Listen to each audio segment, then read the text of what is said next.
Hey everybody, Kaysha here, and today I am here with my friend Jennifer Guskin, and we need your help. We are right now working on advocacy for combating human trafficking, and here's why. So we'll give you a little bit of background of our story and why we're doing what we're doing. I was adopted as an infant by a couple who sold me throughout my childhood. I have been to Epstein Island and on multiple Lolita Express types of flights as a child.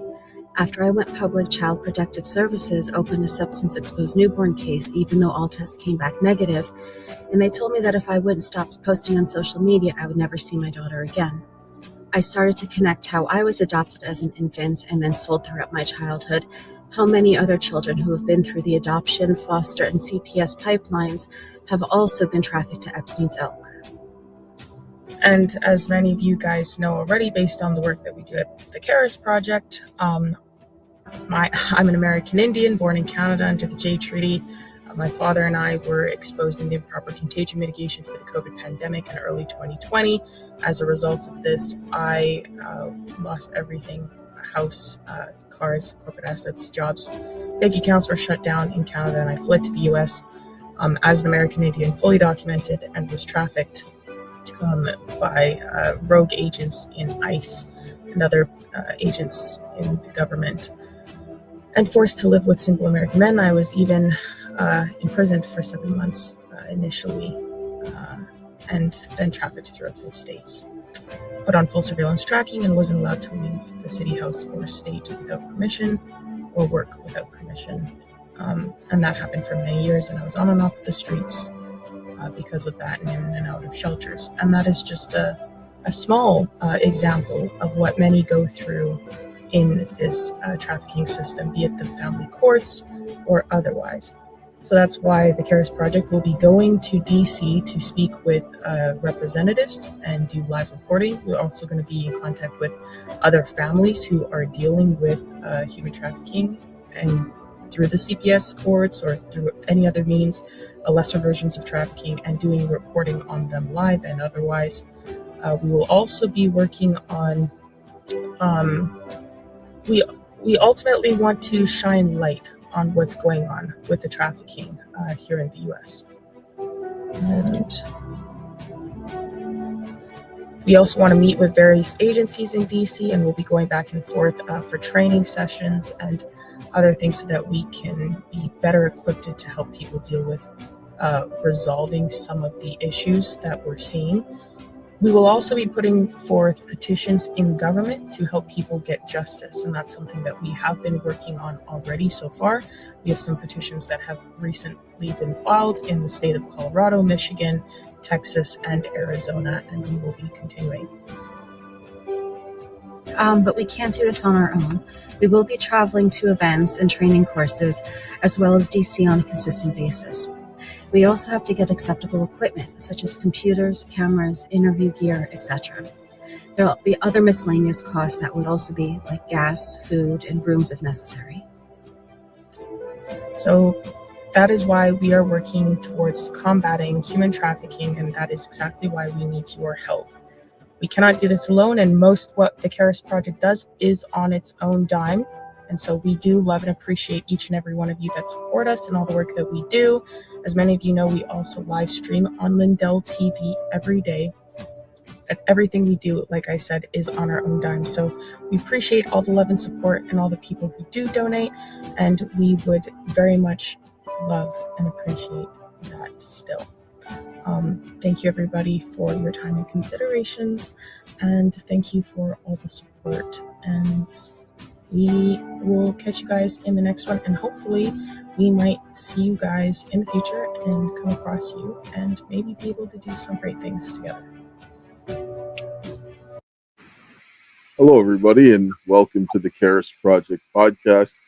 Today I have with me Stephanie Henson, who is hosting again with me today, and we are talking about the trauma effect. You want to kind of just, I guess, say hello to the audience. Hey everyone, it's been a few weeks since I've been on here with you, Dale. I'm excited to talk about trauma because I feel like I've done a lot of healing when it comes to the trauma stuff and seeing how situations can affect our lives and the decisions we make. So I'm excited to have this conversation, like I said, about trauma with you today. Yeah, because I came across, because I've been digging in a lot of this trafficking issue, and I came across this woman who ended up having a horrific experience, and then more than once, mind you. Yeah. And then she talks about some of the issues that she had in a relationship, which, when you begin to look at what happened, you're going to be able to see how this affected a relationship. And this is why people have a responsibility to not do wickedness to other people, right? Mm. Just because you can doesn't mean that you should, right? I Yeah. mean, and yeah. Anyway, we'll listen to some of the stuff that she went through first, and then we'll look at some of the stuff that she talks about her relationship. So let's bring up this first clip here. Hello. It's been a while since I've made a video talking publicly about things. It's been a very rough year for me. I've gone through a lot of transitions, having lost a partner, moving, finally settling into my new place and feeling like home and at peace. It's been difficult. And also to add just the online harassment that I receive on a regular basis from bullies and just people doxing me on the internet. It's just an ongoing process of just trying to grow and move forward and not let people bring me down. But that is a part of life. And when you are an active person in entertainment or social media or whatever it may be, whatever people want to call themselves, content creators, it's just something that you're going to have to face, right? Like people are always going to bring other people down that or put themselves out there. And I wanted to clarify because I've gotten a lot of feedback talking publicly about my experiences with abusive porn sites, specifically facial abuse. And a lot of their followers and even the owner himself have just continued to harass me, calling me a hypocrite, making fun of me, you know, taking videos of me and mixing them with the porn video, just doxing me on the internet. And like it's sad that people have to spend their time doing this when my only intention by speaking publicly about this was to help other people, specifically young women, to avoid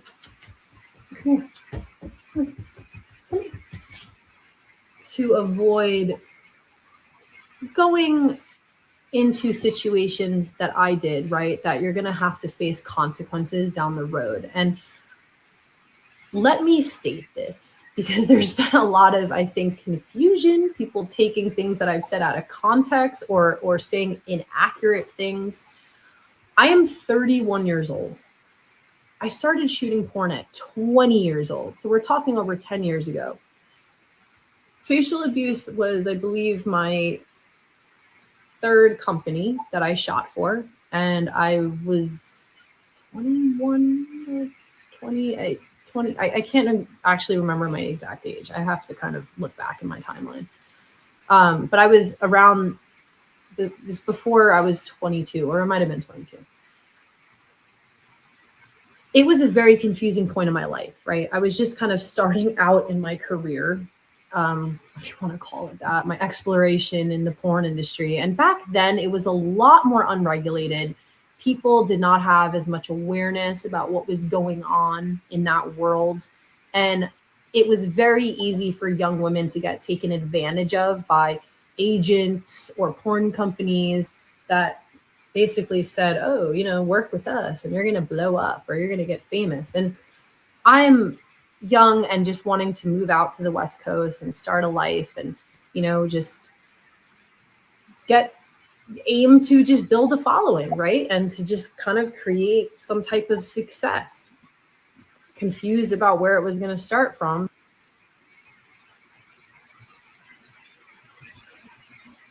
What this girl didn't say, and she talks a little bit more in a couple other clips that we'll see. But I watched a documentary that talked about these types of things. And the girls got abused. Like, they were slapping them, beating them, grabbing them by their hair, dragging them around. Like, I mean, doing things until they started to vomit. And like one girl, it happened to her so bad that like she got like her eyes got bloodshot and like blood vessels broke. Like, people get like seriously like hurt, right?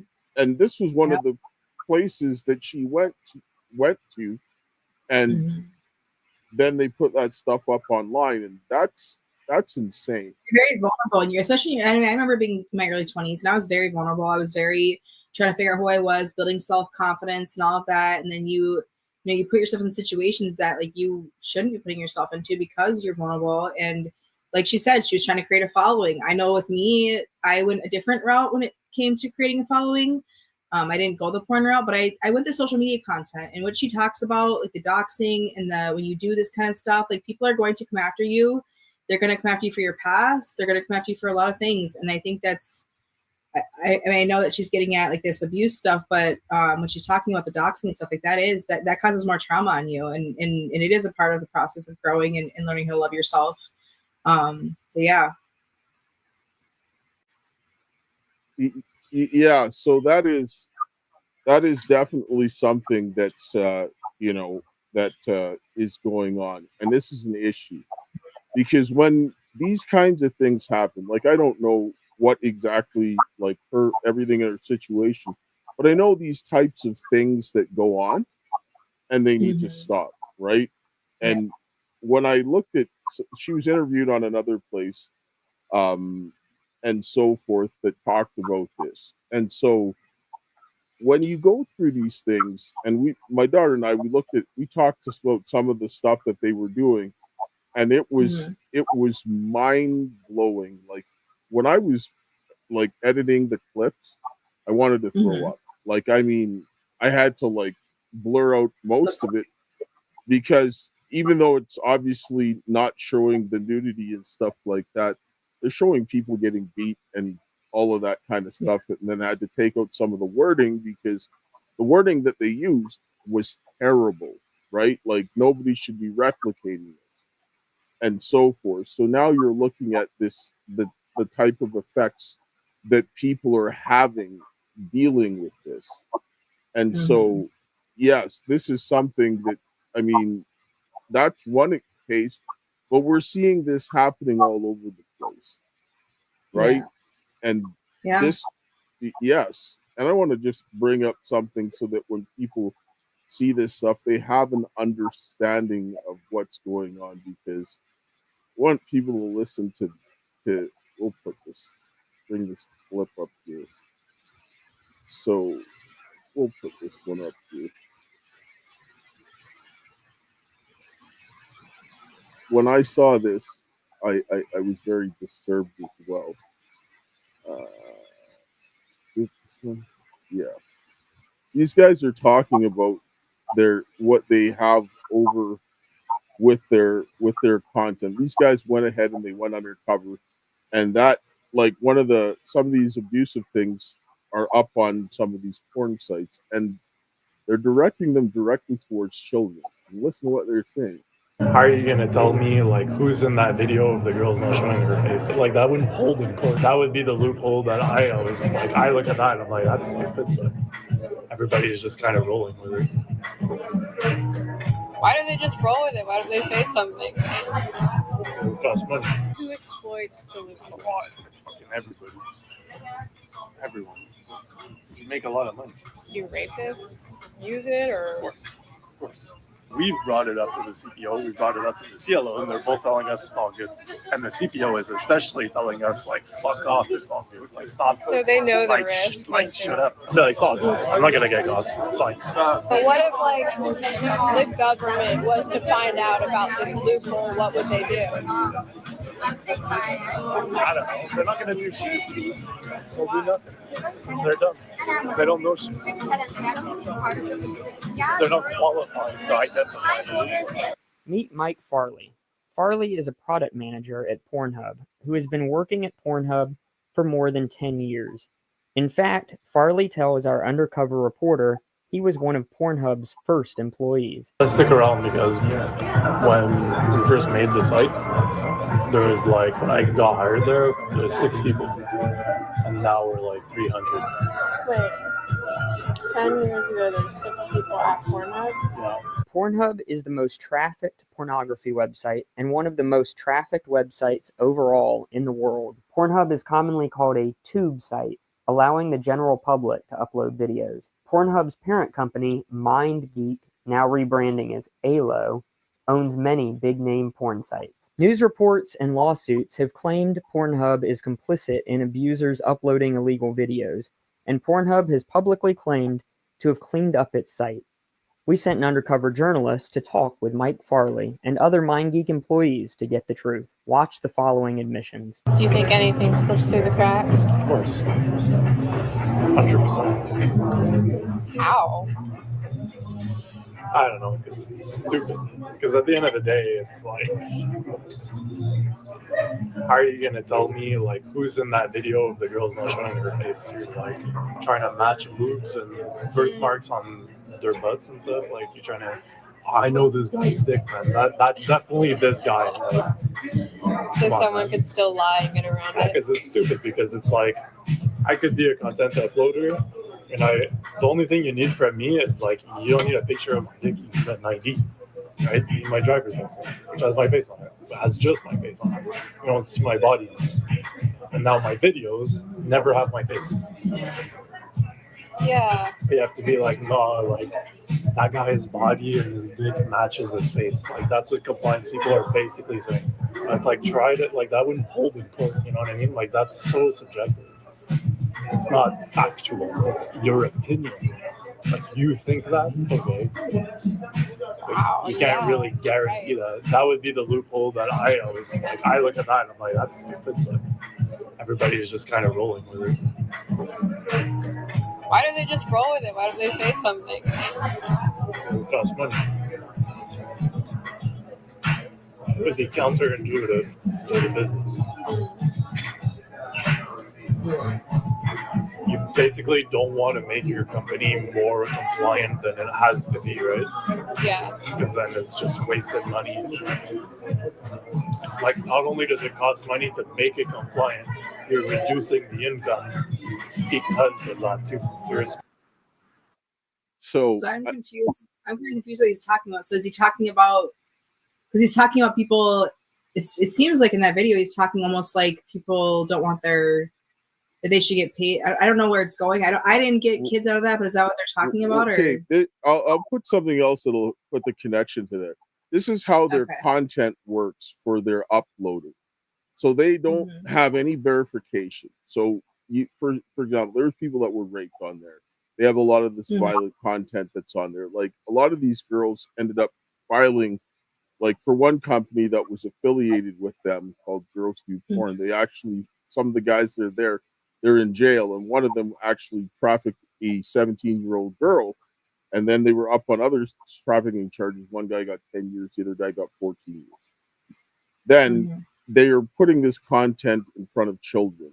There was we had looked at some of the stuff where they made admissions, and one guy actually talked about it and said, well, you know, if we could help change a 12-year-old's mind on what gender or sexuality they want to go and be with, I don't see a problem with it. This guy's sitting down and saying these things. And then I'll pull up something here. It's a short one that talks about the percentage of children that are consuming this.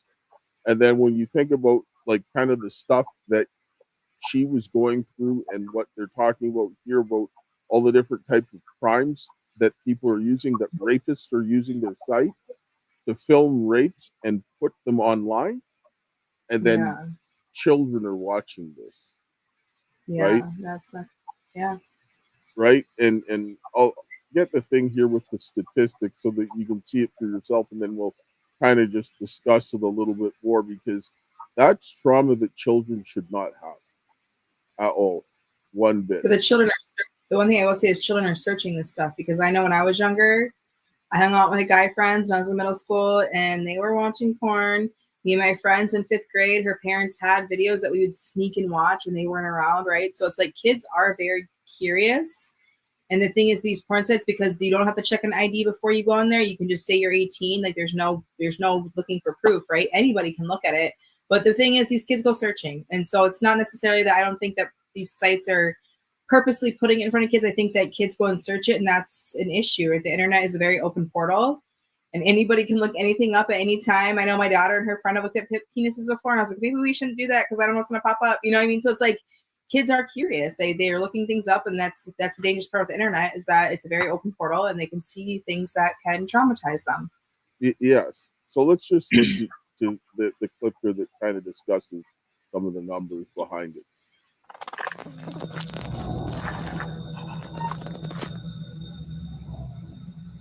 Before I had a date with a girl, before I held hands or had my first kiss, I was watching graphic sexual content as a 6-year-old boy. Porn taught me that it was okay for others to use my body without my permission. Porn taught me that sex was the only thing girls were good for. These are real stories of the damage of childhood exposure to pornography, and they aren't isolated incidents. The average age of exposure to porn, often accidental, is only 11 years old. According to a cybersecurity company, 22% of all minors who consume pornography are under 10. 36% are between 10 and 14. Popular forms of porn are increasingly violent and abusive, and the effects of exposure on our children are devastating. Addiction, depression, suicidal thoughts. It shapes what children believe about sex, what is acceptable and desirable. It normalizes sexual violence and increases the likelihood of sexually violent behavior. And the reason that our children are being subjected to the harm of adult content is because there is virtually no age verification to prevent underage access. Big tech and big porn have built a world with a complete disregard for our children's safety. Google's business is search, and because of SEO and lack of safeguards, even the most innocent search could expose a child to violent pornography in seconds. Twitter freely markets and hosts porn, all of which is easily accessible to any minor with an account. And every porn site is incentivized to allow underage access because more web traffic means more money and more consumers. Underage exposure is robbing our children of innocence and doing lifelong damage, while big tech and big porn enable and profit from it.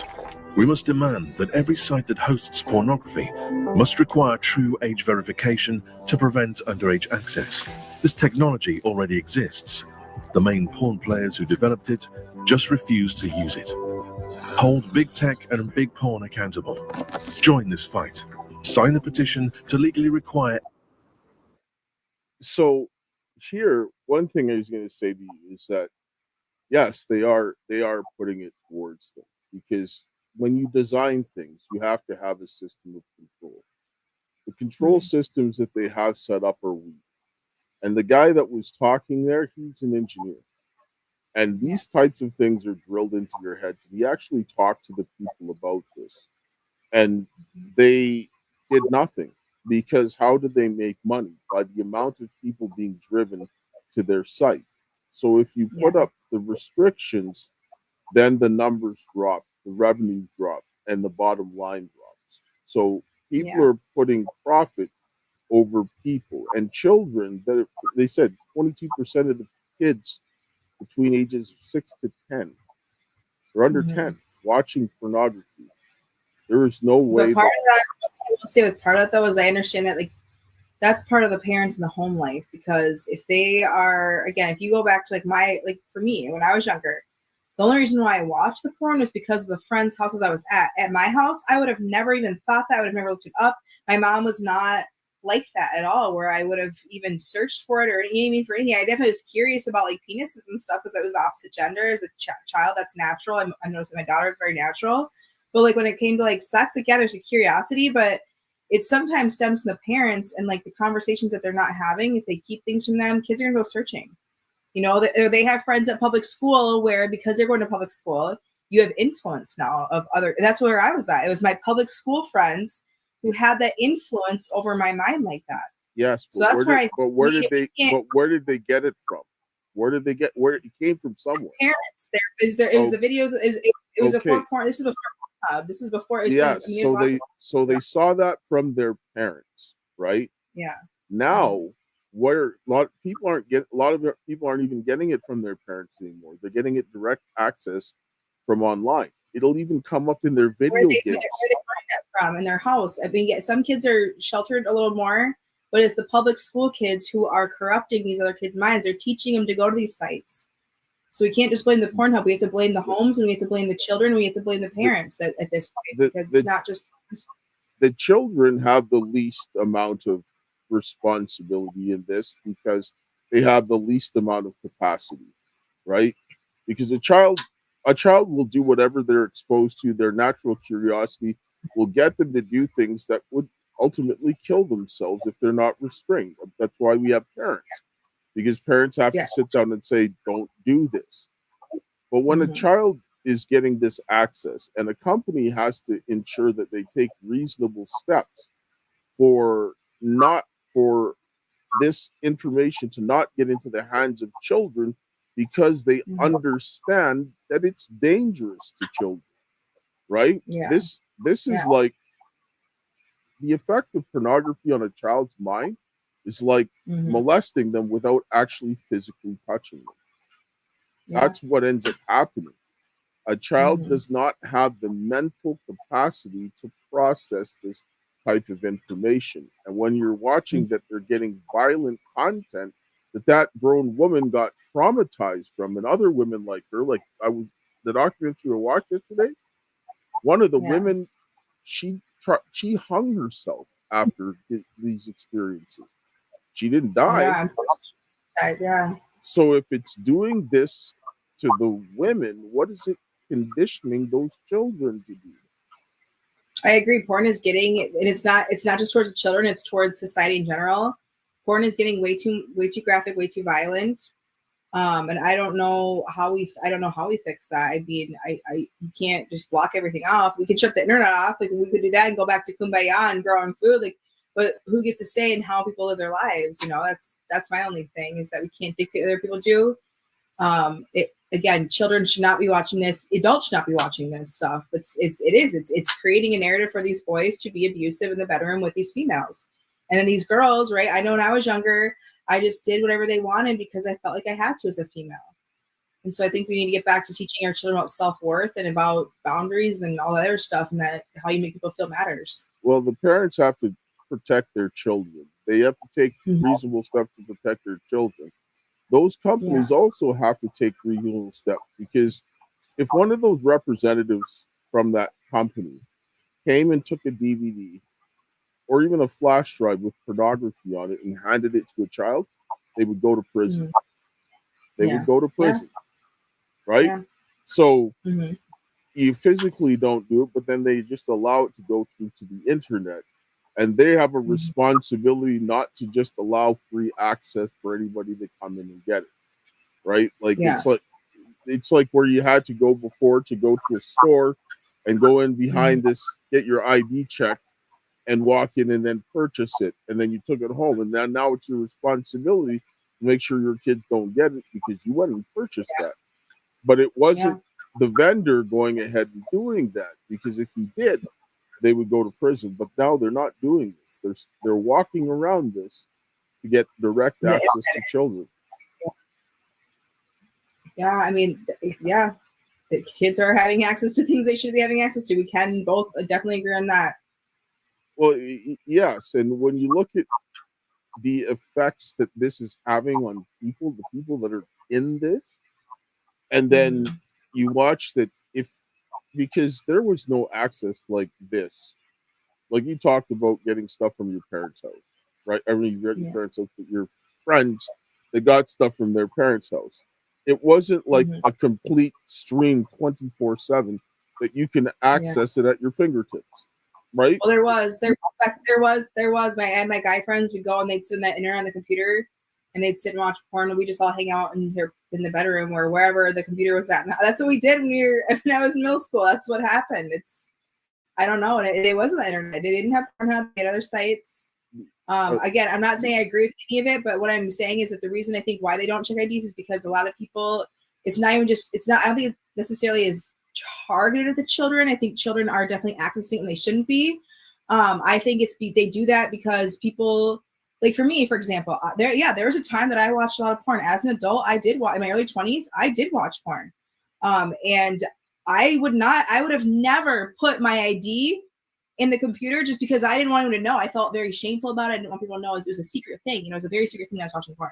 So I wouldn't have put my ID in there. So they think a lot of people wouldn't watch it if they did force you to put your ID in there. And so I don't think it's necessarily they're targeting children. I think that they don't care, obviously, because they don't make you put your ID if children see it. But I don't think that they're purposely targeting children for this porn. I think that they do. I just don't like to believe people have bad intentions. I'm not saying people don't have bad intentions. That doesn't happen. I just, for me, have to think the best about people and their intentions when it comes to whatever they're creating.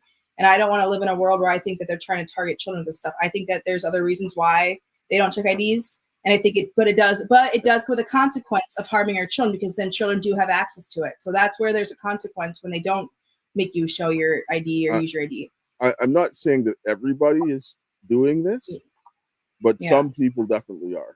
This is just the way it is. Yeah, there's creeps out there. Absolutely. There's always going to be creeps out there, you know. Well, I don't want to say that, but I mean, there, you know. But Pornhub is definitely one of the companies that are doing this. Like, I've looked at what they're doing, and there's no other way to sit down and say other than deliberate intent. Let's take a commercial break, and we'll come back on the other side here. Hello, everyone. I'm excited to announce the next generation of energy drinks, Rev 7. It has no sugar and no caffeine. Instead, Rev 7 uses Go BHB. Go BHB is one of the body's primary ketones, and it provides the most efficient and clean fuel that your body needs. It also helps you stay energized all day with no crashes.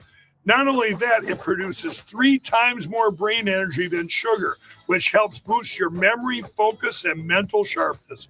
It also helps reduce stress and helps balance your mood. Rev 7 does all that while being the best tasting energy drink ever. So go to MyPillow.com or call the number on your screen. Use your promo code to save 20% today. I'm so sure you're going to love Rev 7. For a limited time, you get our introductory 3-pack absolutely free. I drink Rev 7 every day, and I absolutely love it, and so will you.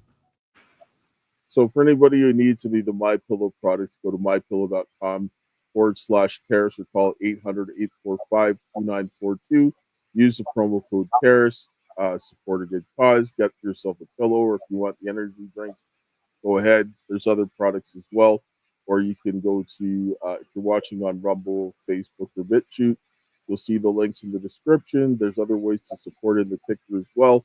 Support a good cause if you like the content or if you want some of the product. We're going to kind of circle back. We're going to listen to her talk a little bit about herself now. We're going to go over to a different clip. Let me pull this up here, where she starts talking about some of her issues. We kind of go back and forth with this. Because she starts talking about the relationship issues, but she brings in some of what her experience was before. There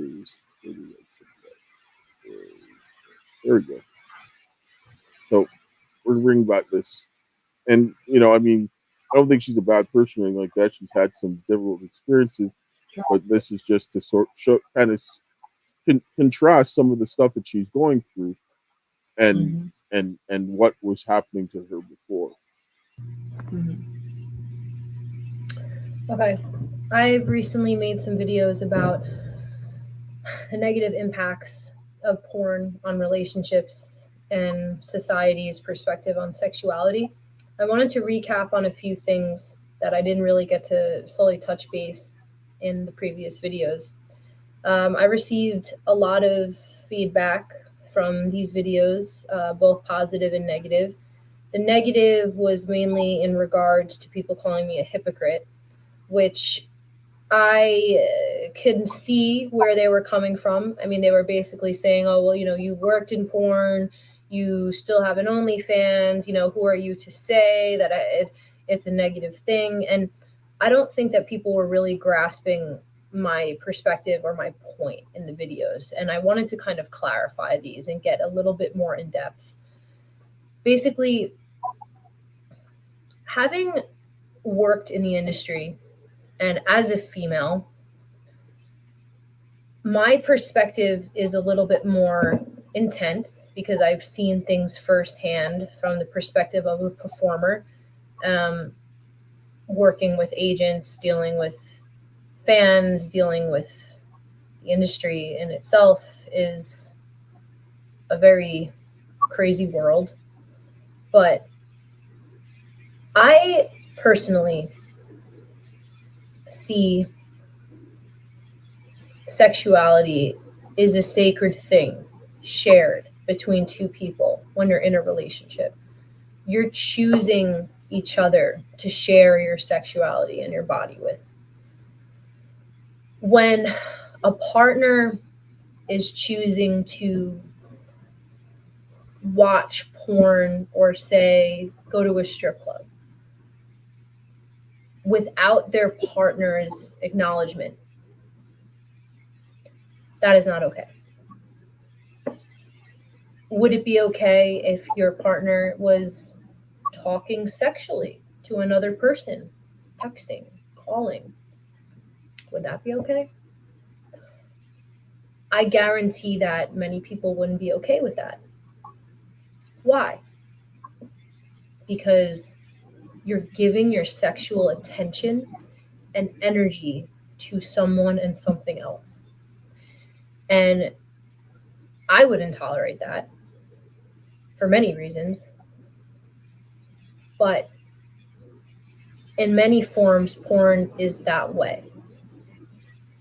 Because people are often fixated on seeing and fantasizing about things that they don't have, instead of focusing on what they do have and appreciating what they do have in their partnership. And if a partner or if the partners are communicating this and saying like, yeah, you know, they know that each other are looking at porn or doing things and they're okay with it, that's a different situation. But majority of the time, someone is watching porn or doing things behind the other person's back because they don't want them to know. That is not okay. It is not okay. And people think it is, and they justify it because, oh, you know, society says it's okay. Everyone watches porn. Newsflash. No, okay? It's not okay to be doing this shit behind your partner's back. And I don't think a lot of people realize the insecurity and the negative impact that it will have on your partner if they do know that you're doing it. And I don't want to be sexist, but majority of the men or majority of the people that are looking at porn behind their partner's back are men. If you tell your woman, oh yeah, you know, I'm watching porn when you leave the house, they're not going to be okay with it. Majority of them are not. Okay? Let's be realistic. I am not. I certainly am not. I have no tolerance for that. Because if I'm not enough for you, why are you in a relationship with me? Okay? And it's not a matter of, oh, you know, it's not the same. Like, it's just porn. No, it doesn't matter. Okay? Just because it's become so rampant and saturated in society doesn't mean that's okay. So I do agree with her on a lot of what she said, because I had a partner who did watch a lot of porn, and then he always just wanted to, you know, like rabbits. And it's like, because he always had those images in his brain and his mind. So it's like, are you really turned on by me? Or are you turned on by the images that you're constantly viewing when I'm not around? You know, and if people do go too far, where they go down rabbit holes in the porn and they're like, I shouldn't have watched that. Why did I get turned on by that? And it can create psychological damage, you know. But I agree that watching porn is a form of cheating if the other person doesn't know. Yeah, it does create confusion. It does create other issues, like I said, psychological damage, and it is hurtful, because then you have these images in your mind of these beautiful women with big perky boobs, and your partner doesn't, and it's like then you go out searching for something else, and you start talking to other females because you're not getting everything you need from your partner because you're watching porn over here. So you're not, you know what I mean? You're not putting your all into your partner. And so then I do think that people who do watch porn do have more of a tendency to go out and cheat. And that's what I've observed in my own life, just my own personal experiences and partnerships who were watching porn. They were the ones who would normally cheat on me. Yes, and men and women's brains, they're wired very differently. Like, I mean, differently. And so the effects on how men and women generally are, and obviously there's a range in between, but I'm talking about averages. Men generally tend to act outwardly, and women tend to be more inwardly, focus inwardly when they have these types of things. Obviously, there's a range, but we're talking about the averages that fall in under the bell curve. And so you're going to see a higher percentage of men that are going to go out and do these things, because the way that men and women also bond are very different. Women, we want to have more of that emotional aspect, but men, their bonding comes in through the visual, stimulated visually, and then it goes into his brain and wire and basically imprints into his brain. So if he's watching all of these women, then his ideal women becomes clouded when you're doing this like over and over and over and over again. And if you've been doing this from like little Johnny at 6 years old, you're going to be confused by the time. And you're like, while you might have some chance when you're an adult, when you're a child, you're just programmed that way. And you don't know anything outside of that than a life with pornography, right? Yeah. And we'll pull up another clip here of her actually talking about her experience with her relationship that actually had that more to go more into the issue about the pornography in her own relationship. Do you realize that it makes people insecure? Do you realize that people don't want to think about their partner fantasizing about someone else? Sexuality is something that is shared between two people. It's not a matter of, oh, well, you know, this is my private time. This is my private world. I can do whatever I want. Yeah, you can. But what the are you doing in a relationship then? Okay? Maybe people think that my views are intense. I don't think so. I think it's a matter of being loyal, okay? And having self-control. I mean, where is the self-control in any of this anymore? I mean, people are so focused on this constant, what they don't have, this insatiable desire that exists in society now because of social media, because of porn, because of the internet. Have some self-control. That's what it comes down to. Save your sexuality for a meaningful output. Put it into your partner. Stop jerking off the second your partner leaves the house. Okay? That is not okay. And people want to call me a hypocrite because I've worked in porn? No. I've witnessed this firsthand. I've witnessed hundreds of men just messaging and saying creepy messages. Oh, look, my wife's asleep in the other room. You want to like help me jerk off? No, I don't. And in fact, if you do have a wife and you're on my OnlyFans, get the fuck off, because I don't want you following me. Maybe you should go be loyal to your partner instead.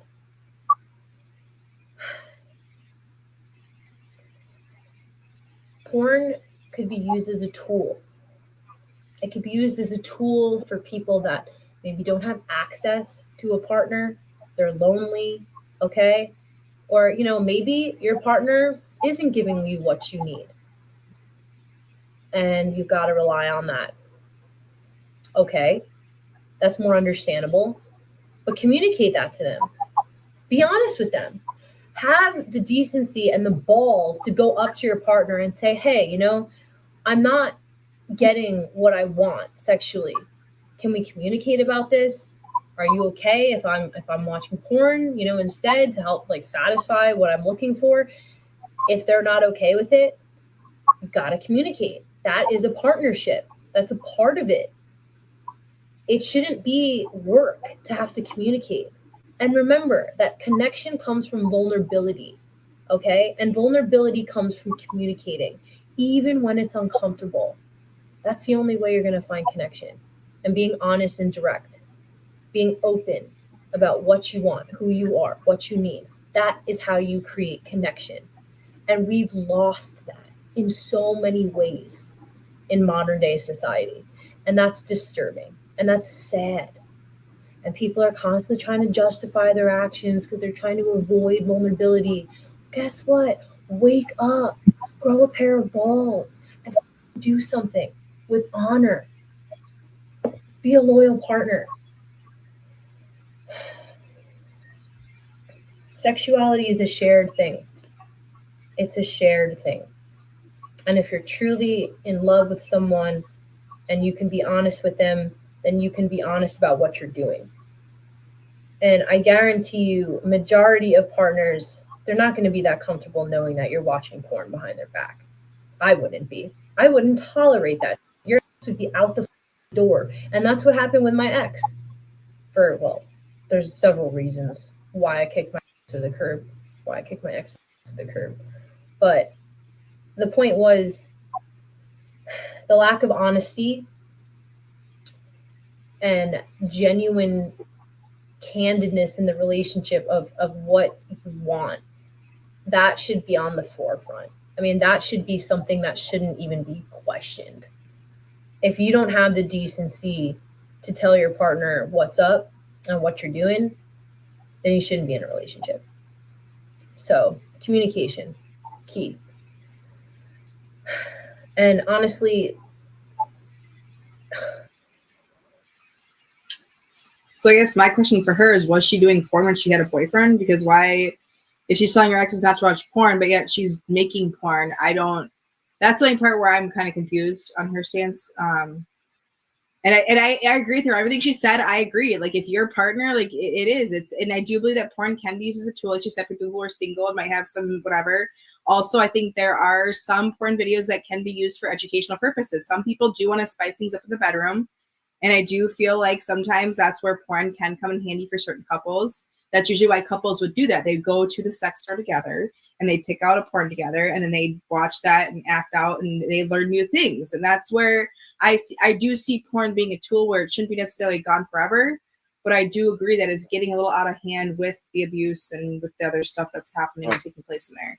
I'll say this, like, what two consenting adults do in their own time is up to them. Whether I like it or not, I mean, it's not my business to be in their bedroom. It's not. Yeah. But when you're having a lot of these issues aren't happening organically. They're not. They're being driven. And some of the experiences, and we'll go into this a little bit more, were shaped in part with some of the experiences that she had. Because being in that situation where people are beating you, you're gagging, you're vomiting, some of these women passed out, lost consciousness, had to be in the hospital or gone, like, I mean, out of commission for like a week after these types of things in very exploitative situations. That's damaging and scarring. And it will definitely impact what happens to you next, the relationships that you choose, because the more somebody's traumatized, the worse decisions they're going to make. This is why people shouldn't be traumatized. And then if say, for example, her ex, say he was one of these statistics that were watching this porn from when he was 10, right? And say he's 35. So 25 years of his life, all he was doing was watching porn. And as he gets older, it's not going to do the same thing, because there's no interaction with another human being where, you know, all you do is have this thing coming in, like you're dealing with a person, they're like, no, I don't like that, and I don't want to do that. right? Like, I don't Yeah. want you punching me in the face or choking me. But when Yeah. Johnny's watching that, it looks like she's enjoying it and saying that because she paid you, or under Yeah. coercion that she won't get paid, which is what happened to some of these girls, and they were Yeah. put in very bad situations, right? So Yeah. if they're watching this and thinking that this is normal, how is that going to affect them in their relationship when they've been doing that most of their life? Yeah. Right? Yeah. Like a child just It's not. It does create, because I know with me, my past stuff that I've done, it's like, but I also have learned from all those things too. Like, I know, like, now if I were to watch porn, if I were to that, I feel guilty afterwards. Like, why did I just watch that? That does not make me feel good. So what? You know what I mean? Like, now that I haven't done it for a while, but it's just like, if I did now, that's what my mindset, because I'm older now. I'm in a different part of my life, and I feel like a lot of those people are learning at that age. Again, it's an industry that's been around for a long time, you know, so it's just hard to say how it affects and what's happening, and it affects everyone in different ways too. It's definitely not a black and white issue. It's affecting everybody in their own ways, and how they perceive things and how they have their relationships and all of that. So, well, they definitely should not. Children shouldn't be exposed to this, period. Like, they should. I agree. No matter which way it comes from, they don't have the capacity to do this and so forth, to deal with it. And when I look at a lot of people and I see the ones that have been watching porn from young, there were things that they went through because it messes with your brain in ways that you don't understand. And then it becomes evident later on, and some people can recover from it, and other people, they don't. Right? And we don't know, never know who that is. It's like you go and you hand out crack to like 100 people. A third of them are going to come right back, and some of them are those are going to be just like completely destroyed, and just like go through bitter addiction. But you don't know who it is. And if you do that to a kid, then it becomes even worse if that'll have an effect on an adult. And so this is where you're kind of going with that. But I agree with some of the things that she says, but I also see why people call her hypocritical, because they're saying, well, you're engaging in this and so forth. And you're creating the context for these people to watch it, but yet you're shaming people who watch it. You know, so it's like, which way do you want it? And again, how she says she kicked her exes to the curb for other reasons, but also because of that. It's like, well, if you're making the porn, doesn't that mean that you're cheating? Doesn't that mean that you are in a relationship while you're making the porn? I mean, there's just a lot. Like, I believe the body is a beautiful thing where it is our trophy. I do believe the naked body is beautiful. It doesn't have to be a sexual thing. Like, even, you know, I do think that it's very natural for kids to want to run around naked, and we've sexualized everything every way, which I don't like. The nakedness is beautiful. That's how we came into this world. That's how we're leaving. It's what's natural. And I just feel like because of porn and because of society, women and men have just become too sexual. It's just over sexualized. That's the issue we're seeing, is that things are over sexualized.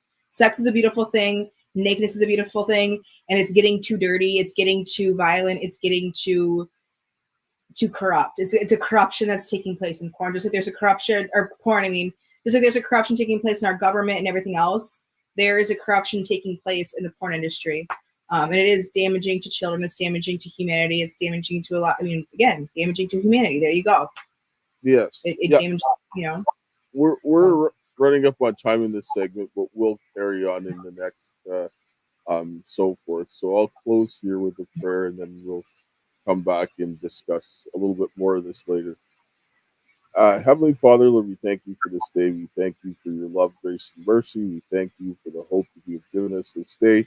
And Lord, I ask of you this day to help the men and the women to come together to rebuild our families, our churches, our community, our nation, to make sure that we come together and protect the children from the exploitation, protect people from being traumatized by malicious, deliberate intent, and that we could keep our families safe, and that we can rebuild some sensibility and put these criminals behind bars is my prayer. In Jesus' name. Amen. And so we will be back again to continue the conversation. And see a little bit more. But these are things that we need to deal with. And the abuse of people and exploitation of people is off limits. Like, I mean, there's no, I mean, exploitation's a crime, right? You want to exploit people, you need to go to prison. I don't care. Like, I don't have to like what you're doing, but if you're exploiting people and committing crimes, you go into prison, and that's where you belong, because nobody should be doing that. That's slavery, and that's wrong. And so we will see you again shortly.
Hey everybody, Kaysha here, and today I am here with my friend Jennifer Guskin, and we need your help. We are right now working on advocacy for combating human trafficking, and here's why. So we'll give you a little bit of background of our story and why we're doing what we're doing. I was adopted as an infant by a couple who sold me throughout my childhood. I have been to Epstein Island and on multiple Lolita Express types of flights as a child. After I went public, Child Protective Services opened a substance-exposed newborn case, even though all tests came back negative, and they told me that if I wouldn't stop posting on social media, I would never see my daughter again. I started to connect how I was adopted as an infant and then sold throughout my childhood, how many other children who have been through the adoption, foster, and CPS pipelines have also been trafficked to Epstein's Elk. And as many of you guys know already, based on the work that we do at the Karis Project, I'm an American Indian born in Canada under the Jay Treaty.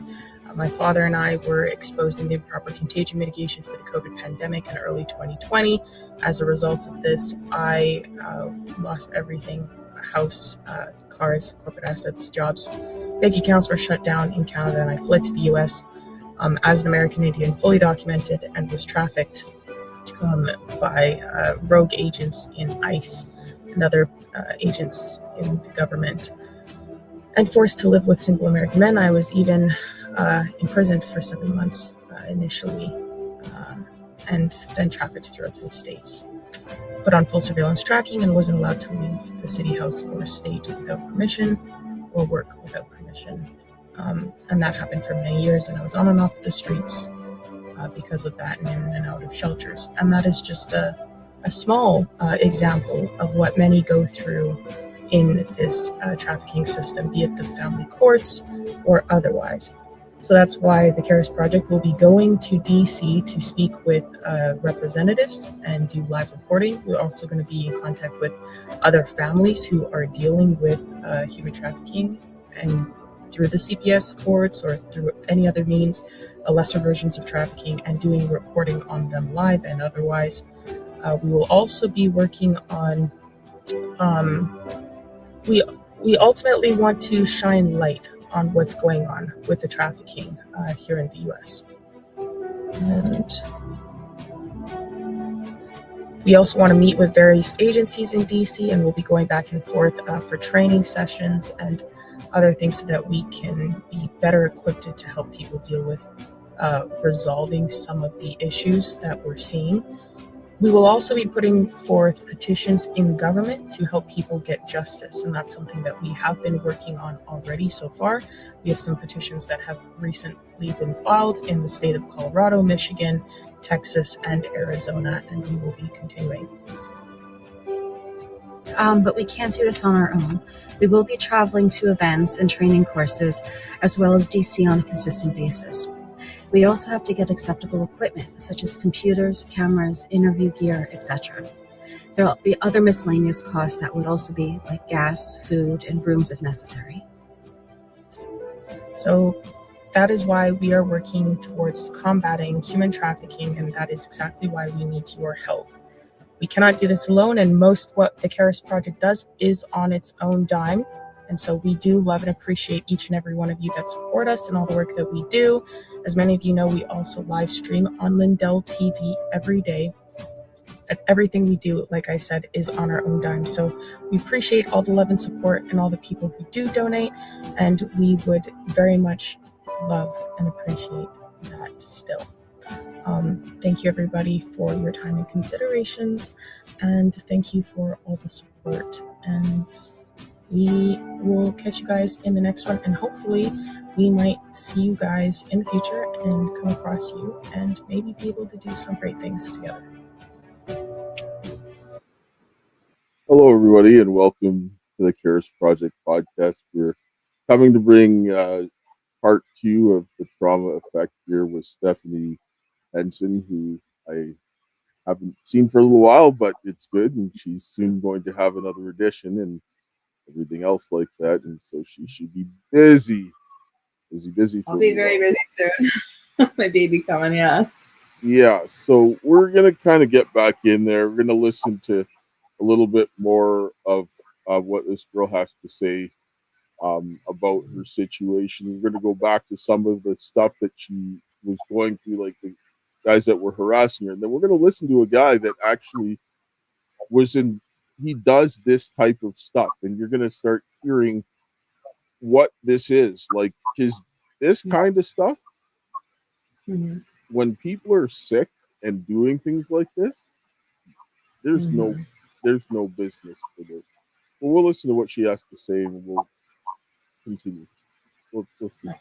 But once I shot for porn companies, I realized, like, okay, I'm kind of pigeonholed and I'm in this world, so I might as well just continue to move forward. And when I got reached by some agent recommended that I shoot for facial abuse and basically said, oh, if you shoot for this type of porn company, you're going to blow up. And, oh, you're so beautiful. Like, people will think it's crazy that you shot for this type of site, and you're going to blow up and be famous. And like I've said in the other videos, I watched their content, saw what it was about, was kind of overwhelmed, but I was also thinking like, oh, maybe, I don't know, maybe this would kind of blow up and blah, blah, blah, blah. And I gave it a shot, right? And the actual shooting of the company wasn't the real traumatic part, right? Like it was the aftermath, right? Like once it kind of came back and I realized like what I had done and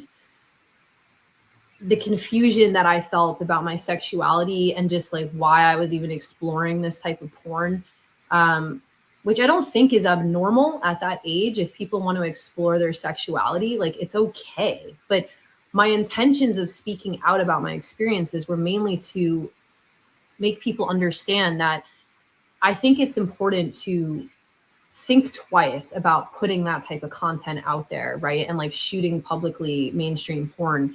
And I want to also make clear that like, I don't regret working in porn. Like that has never been the issue.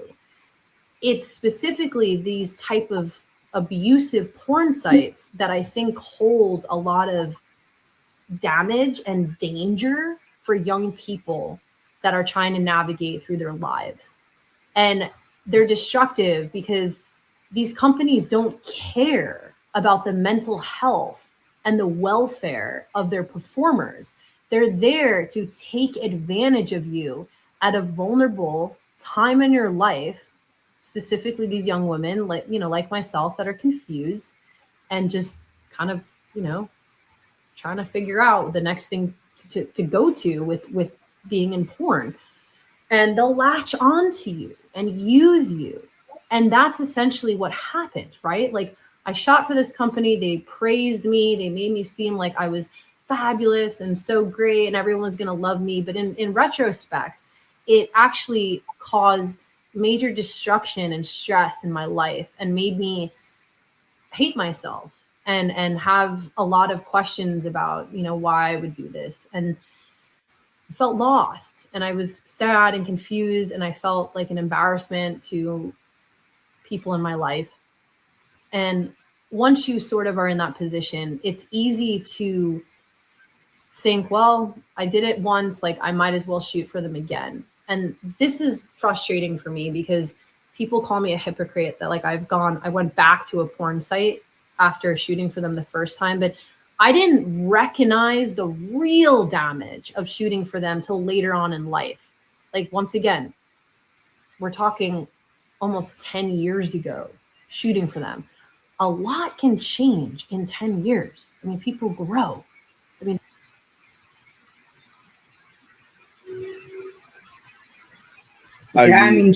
Yeah. See, this is a difference between the way women and men think about the situation, because I hear this commonly happening between women and talking about how they, you know, sort of deal with that and experiencing and go and figure things out. That's not the way men think or view things. They don't. And if a man is going in that kind of way, I would say stay far away from him. But I think that girl too, what she brings up too, is the trauma that it caused on her. You know what I mean? Like, you are what you surround yourself around. So if you're allowing people to beat you up in a video, having, you know what I mean, what are you going to allow in her life? You know, so it's like, in the type of people who have that mindset, like, what kind of people are you surrounding yourself around that think that this is like, why is this a thing? And they do exploit women. Women are beautiful, and they will find young, pretty females and think, how can I make money off her? You know, and it's not just men who do this. Women will do it to other women. Everyone kind of does it to each other in their own ways. I mean, even corporations exploit in this, you know, and people like us. So it's just, it happens everywhere. But it is sad to see how it affects her life. And I'm really proud of her for speaking up, because that is a scary thing to do. When you're speaking out against people that you used to be a part of, that you used to affiliate with, it is going to come with a lot of backlash. And that's just a part of the journey. But at least she's speaking up and she's saying, hey, this is how it affected my life. I'm sharing my story, so other young girls might think twice before they do this. So in a way, she's kind of a hero. I think people who do things like that end up being heroes, the ones that are going to speak up and say how it damaged them and how it traumatized them and how it affects their relationships and how in their own families and their relationships, personal friendships, or boyfriends and girlfriends, you know? But a lot of the things that they did, men would not do those things, and they wouldn't fall for them in the same ways. The ways that they go ahead to get the women into these positions, they can't do the same things with men, because men are be like, that's fishy. You're not giving me all the information. They're like, why? Right? Reassurance. What? I know I've heard of situations where men have been talking to doing things that they did not want to do. Well, and I don't know where it comes from, but I mean, men and women both have become victims of this industry. Yes, in their own, you know. They've weakened men. Men are generally supposed to be protectors, and their minds are designed to think this way. But they've done a lot of things to break down the natural tendencies. But this is where men are generally wired. Obviously, some are weaker than others, and there's a range. But it's not the same way as working with women. Listen to this man who he was like, I guess, the forefather of this type of genre.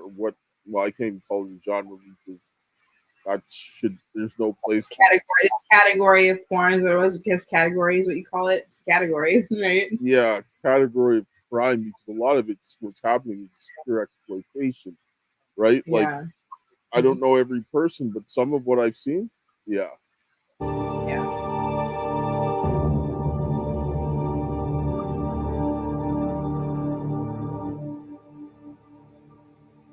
If you come into a situation where maybe there's a girl on a set who is disturbed, you can sense that something's maybe not right there. Is there ever a conflict that happens within you in those kind of situations, or how do you deal with a situation like that?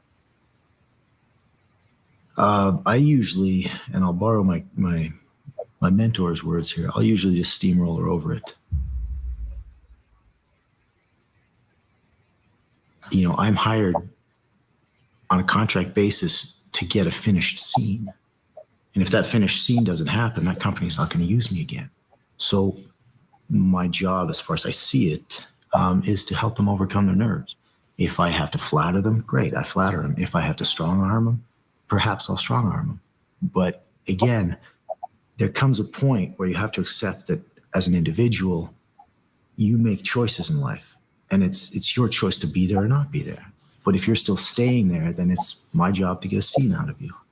And so you do what you need to do to get the scene.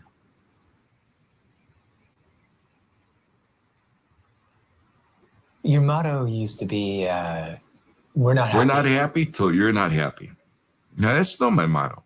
And it's kind of a joke, but there's a lot of truth in it.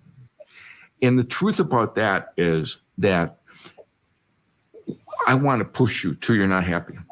If you stay cooperative to the whole scene, then we haven't pushed you hard enough.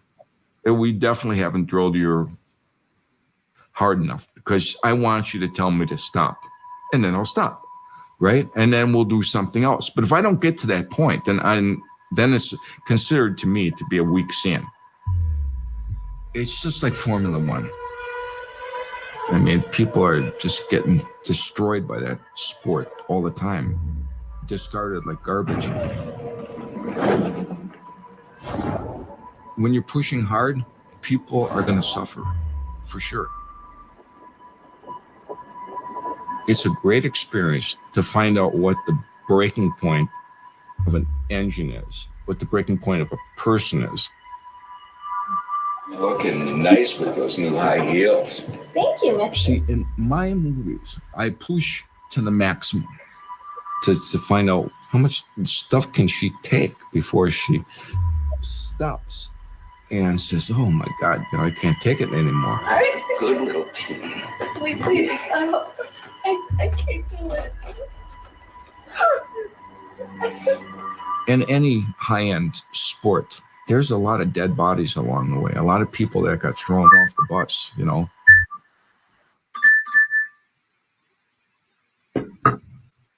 Wow, that's sad.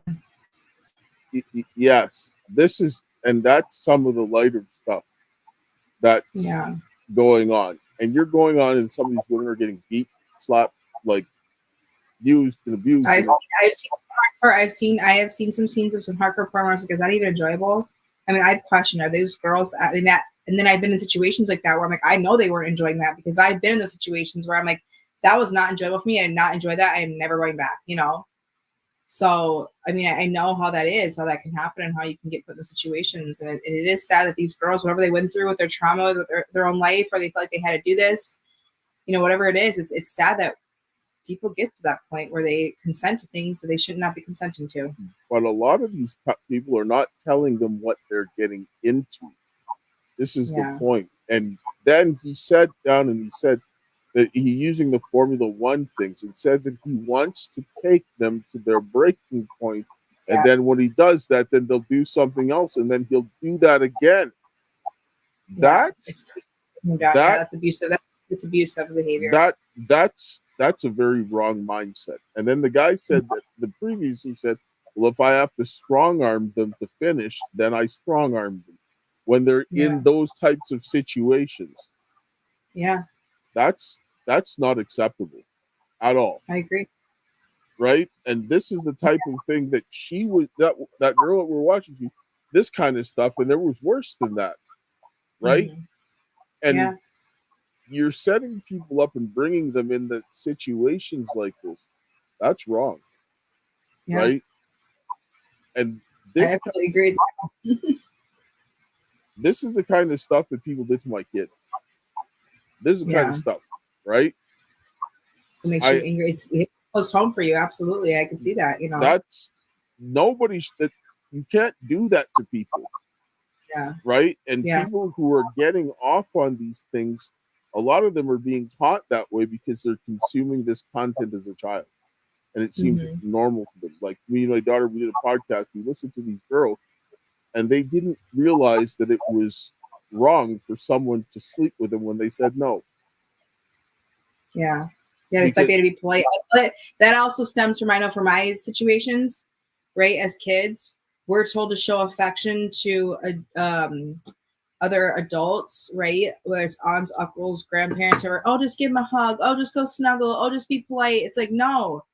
My body, my choice as a child is what we should have been taught. We should never have been taught to give affection, to be polite, because I feel like by me being told that and being made to believe that, I did say yes to sexual encounters that I should not have said yes to, because I felt like I had to be polite.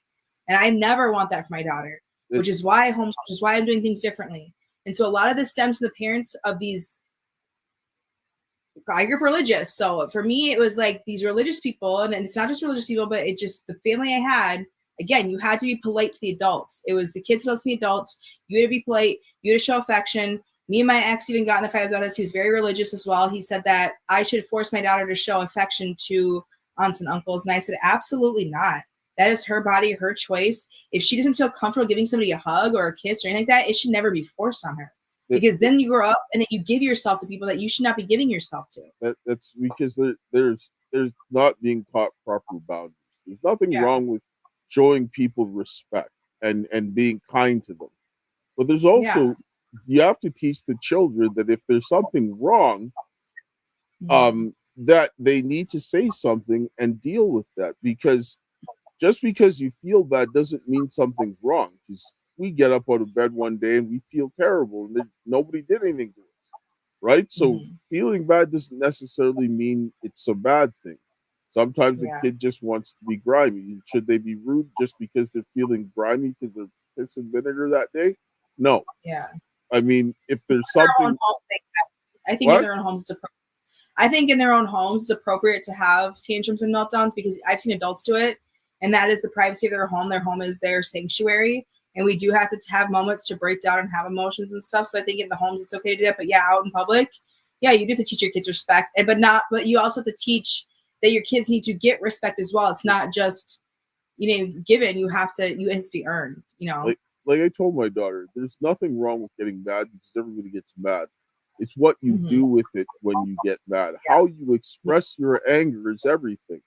Because should a kid have a tantrum and just throw everything around? No. And that needs to be dealt with. It says, like I always told my daughter, I said, you can be mad. That's fine. But you don't need to be disrespectful. You don't need to be destructive, because then that's go in your room, go in your room, punch a pillow if you're that angry, or do it. Maybe there's ways that you can do things that get your anger and aggression out without hurting things or other people. Well, exactly. Like I think it's to hit a pillow or to take a bat to a bed or whatever you need to do to get your aggression out. Some people have to do that. Imagine if you see a 40-year-old just throwing themselves down on the ground, right? Right. So I have seen adults scream in people's faces where I'm like, why are you are an adult and you're screaming like that in somebody's face? So I have seen adults have some crazy temper tantrums. But I mean, everyone has them, but you have to teach your kids the right way to have them. Well, it just makes their life easier when that's when that happens. So this is why we have to have conversations and deal with these things. And men need to get on the horse, because a lot of these times when I look at these things, women don't see them until after, where men will see them beforehand, because the way that we go about doing things is different, and that's differences in thinking. And so it's easier for a man to see what another man is doing. It's easier for a woman to see what another woman's doing, because you're like them, right? Like, right? We don't understand what you guys do. You guys don't understand what we do. And so if they're working together, then you're going to see a lot less pitfalls, right? Yeah. Because Mhm. the things that, for example, in your with you and your partner, the things that you can't do, he can do, and the things that Yeah. you can't do, he can't. Like, I mean, you both complement each other, and that's kind of Yeah. the way that we want things to work, because isolation is the best way to like take care of anybody, right? Like, if you want to exploit them, isolate, right? Mhm. Yeah.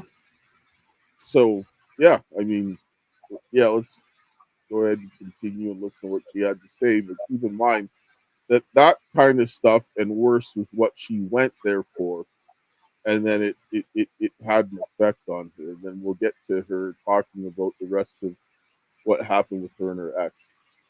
So let's Mhm. pull it up here. There's people that kill people and go to prison and come out of it and become evolved and enlightened people. Why, as a young woman that shot porn, I'm facing so much criticism and harassment from people for recognizing that, oh yeah, when I was younger, I shot for a porn company and I really wish I hadn't. And I recognize that, and I want to prevent other young women from making decisions that I did.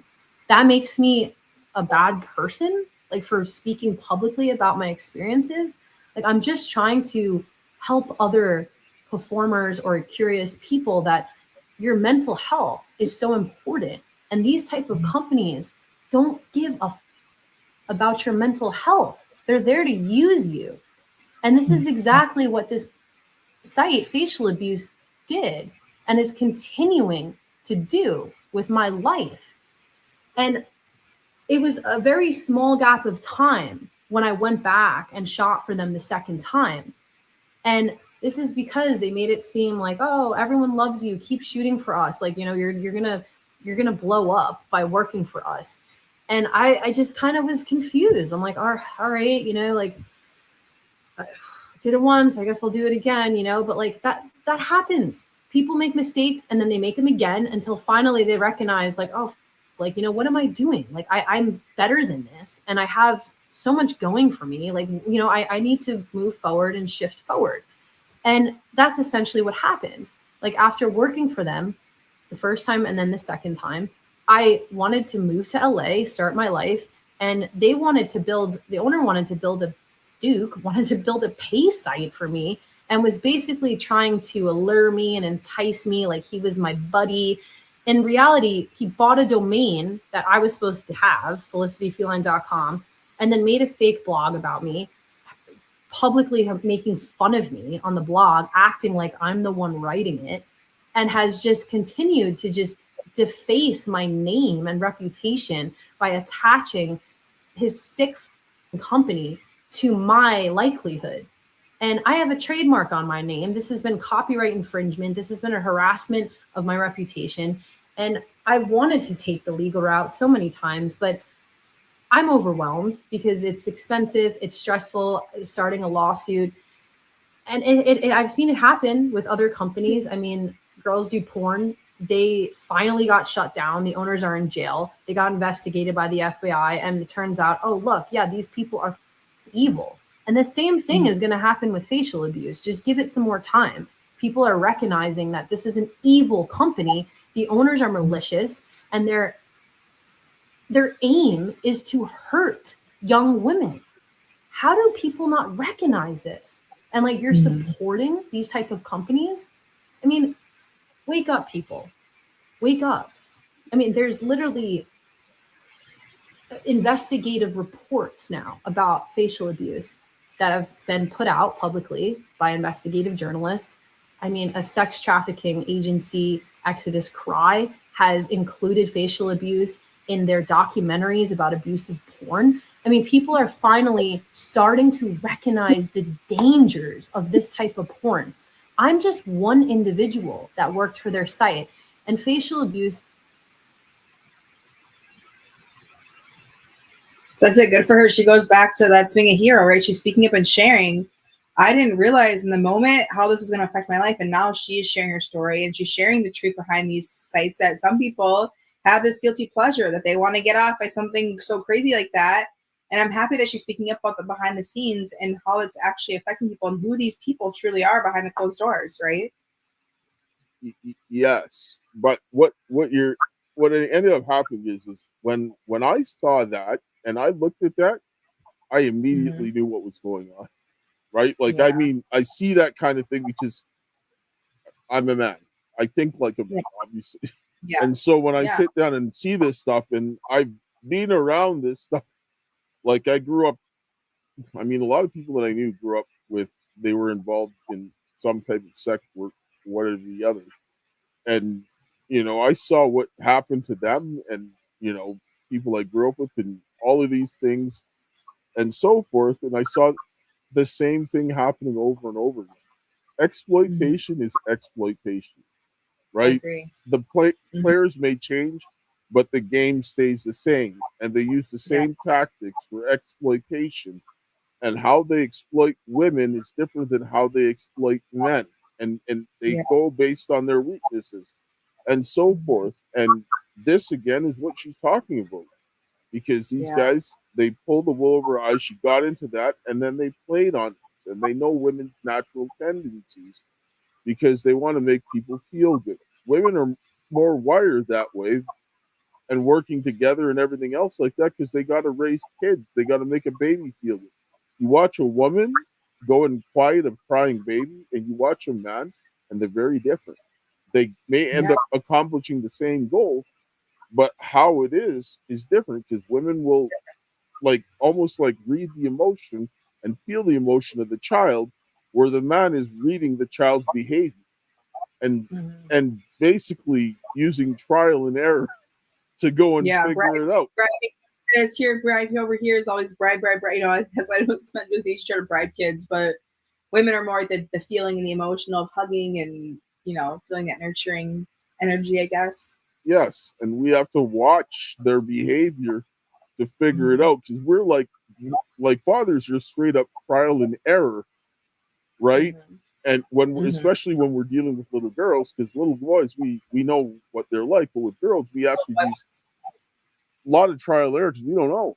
And babies, we still have to figure that out, right? Yeah, exactly. Yeah. So yeah, I'm gonna bring up a commercial break here, and then we'll get onto this on the other side. Hello, everyone. I'm excited to announce the next generation of energy drinks, Rev 7. It has no sugar and no caffeine. Instead, Rev 7 uses Go BHB. Go BHB is one of the body's primary ketones, and it provides the most efficient and clean fuel that your body needs. It also helps you stay energized all day with no crashes. Not only that, it produces 3 times more brain energy than sugar, which helps boost your memory, focus, and mental sharpness. It also helps reduce stress and helps balance your mood. Rev 7 does all that while being the best tasting energy drink ever. So go to MyPillow.com or call the number on your screen. Use your promo code to save 20% today. I'm so sure you're going to love Rev 7. For a limited time, you get our introductory 3-pack absolutely free. I drink Rev 7 every day, and I absolutely love it, and so will you. So if you need any MyPillow products, go to mypillow.com/Karis. You can call 800-845-2942. Use the promo code Karis. Get some good stuff. There's other ways to support if you want to support the fight against human trafficking. You can go to the links in the ticker, or you can go to all my links /Karis, or if you're watching on Rumble, BitChute, or Facebook, you'll see all the links in the description. So yeah, circling back to that, we'll go back in here and we'll listen to actually some of the stuff here of some of the guys at Pornhub who were actually linked to that Girls Do Porn site that she mentioned that got arrested. These guys were actually no, not facial abuse. Yes, but Girls Do Porn or whatever were actually affiliated with Pornhub. This is what that whole thing is what started to get these guys in problems. Pornhub. Oh yeah. To get on, what do you have to do? Not much. Probably not much, yeah. How easy is it for like an underage person to view the site? Go to the site. Let's say you're 12 years old, you're still figuring out your sexuality, maybe even your gender. Wouldn't it be helpful to see, not a celebration, but just like maybe a normalization of something that you think is what you want, Probably helps a lot. Let's say I was 12 and I saw like trans angels, I saw all these different sites. It would help me figure out what I do like and what I don't like. To try to push stuff that's less accepted, like putting a trans male or a trans female in a scene. You wouldn't get that on a normal mainstream site. So test it out. See if you get a bigger audience with it. See if you can convert somebody, right? Like maybe somebody who's never looked for anything like that might find it interesting and click on it. Same thing for bi stuff, same thing for gay. If you've seen our previous Undercover releases, you may be familiar with Mike Farley, the current Pornhub product manager who became one of Pornhub's first employees over 10 years ago, and Dylan Rice, the senior scriptwriter for Pornhub's parent company, MindGeek, now rebranding as ALO, who has written scripts for MindGeek's porn sites and advertisements for over 5 years. Today, meet Sil Fernandez. Fernandez is a production coordinator for some of MindGeek's plethora of porn sites. How long have you been at MindGeek? Yeah. It's going to be 2 years next month. While states are currently enacting laws to require IDs to prevent children from entering porn sites, these three men talked to our undercover reporter about children viewing pornography on MindGeek sites, including Pornhub and transangelsanmen.com, which are MindGeek sites featuring studio-produced transgender and gay-focused pornography. How easy is it for like an underage person to view the site? Go to the site. To get on, what do you have to do? Not much. Probably not much, yeah. There was a study that was like, I think it was like 11 years old is the average age kids are now viewing. What do you think about that? I mean, sounds like my age. I also did so. Really? Yeah. I mean, it makes sense. Yeah. Definitely associated with puberty. Right. Like it's natural. Yeah, exactly. That's the thing is that a lot of those religious groups will tell you it's not, and that's wrong. Do you think that kids go on with men? Do I think they go on there? Yeah. Yeah. So I think they still go on there for sure. All you have to do is like probably check a box or something to. I think so. Yeah. I probably just ask you, are you 18 years old? Yes or no. Yeah. Yeah. I don't think they've done like too much on that. It's got some educational aspects to it. So there's that. There's so many. I mean, especially with boys. Rice and Fernandez had more to say about their work, specifically in LGBTQ content. Do you think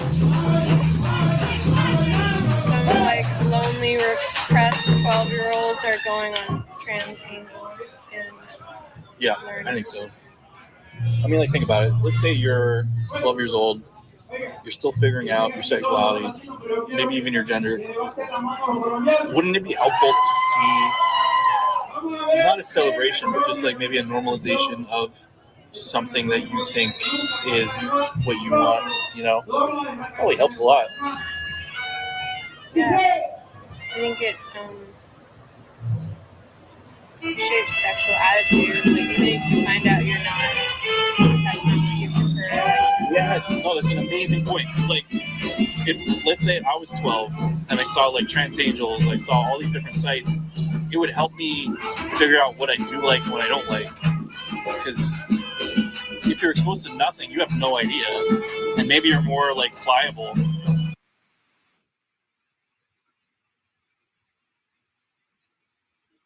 That? I mean, yeah. That. I mean, here's the one thing I will say is one of those guys makes a point. Is I was 12 and I was 12. I was younger when I was watching that, and I do think there's a point to be made that I don't think it's right that kids can access all this porn. However, I'm trying to tread lightly in this because I know people are like, "Oh my God, Stephanie!" Like they freak out, but it's like, yes, kids go through puberty at 12 years old. There are kids and I don't view kids as like kids, innocent. I view them as humans. They're humans. They do have curiosities, natural sexual essence, especially going through puberty.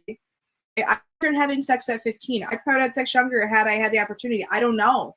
And that's the thing is like, this is the conversation that needs to be had. It's not about porn. It's about what is the age of consent, right? What is the age that kids are consenting to making their own decisions? It is 11, 12 years old. There are kids when I was in middle school having sex with each other, and the parents did not know. The parents had nothing. They would have never known because these kids would have been in trouble. You know what I mean? They would have been in trouble with their parents.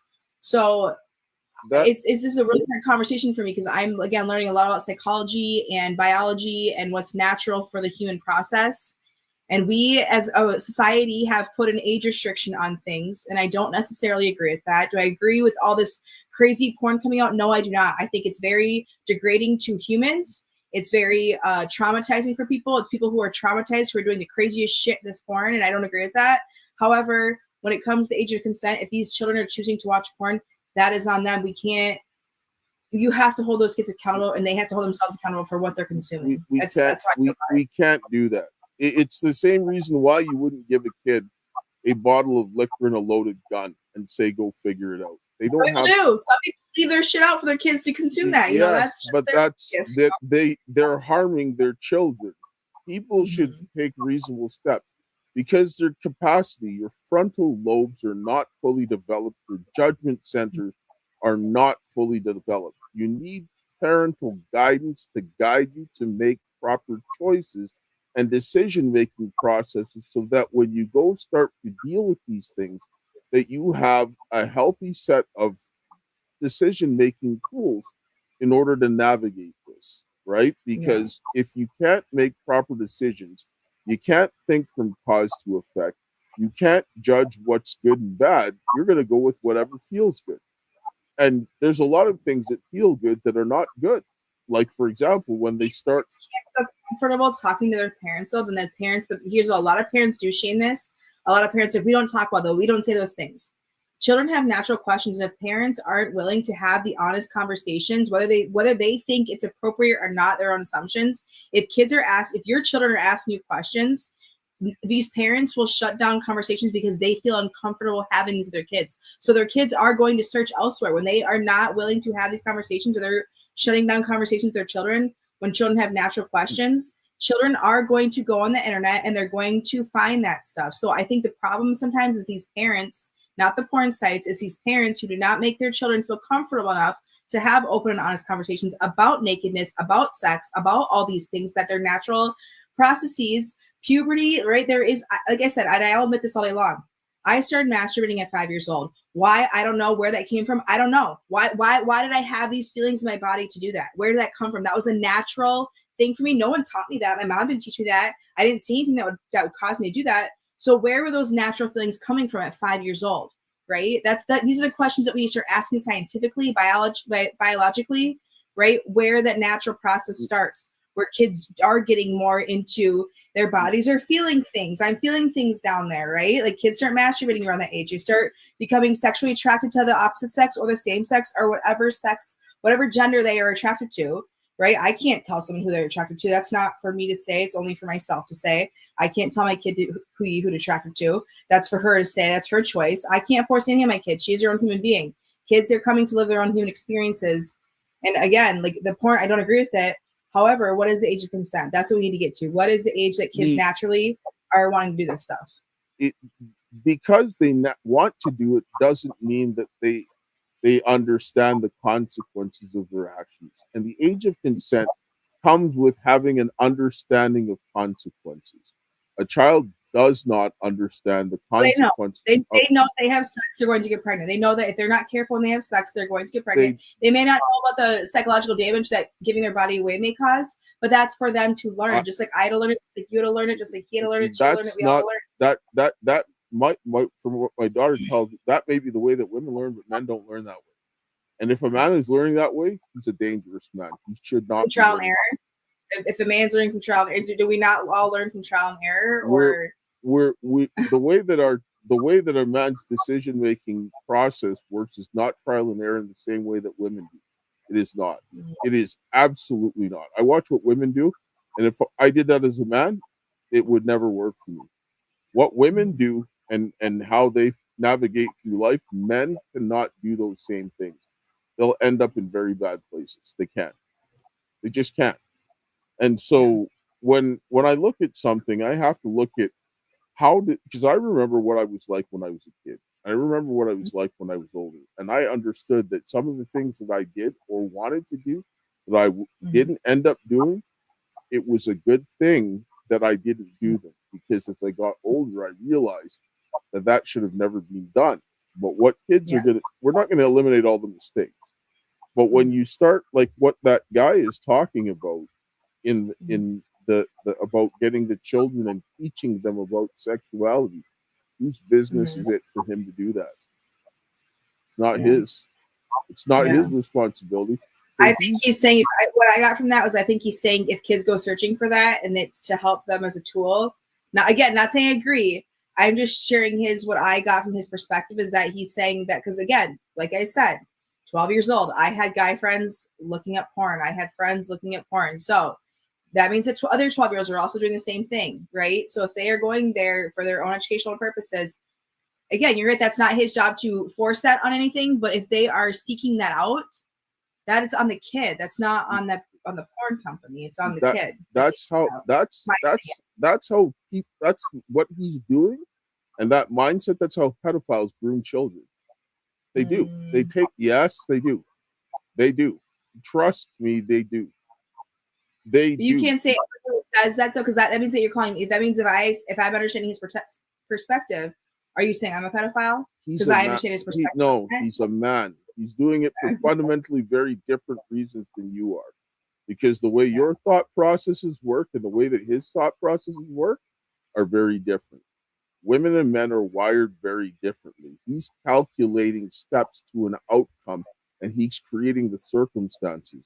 Women do not create the circumstances the same way that men do. Men don't ever have to see your face to destroy you or to build your life up. Women cannot do the same things in that same manner, because we are designed to protect our families, and they use those protective measures to destroy their families. And we don't have to see you to protect you. That's just the way men are. But we don't, and that's what he's doing.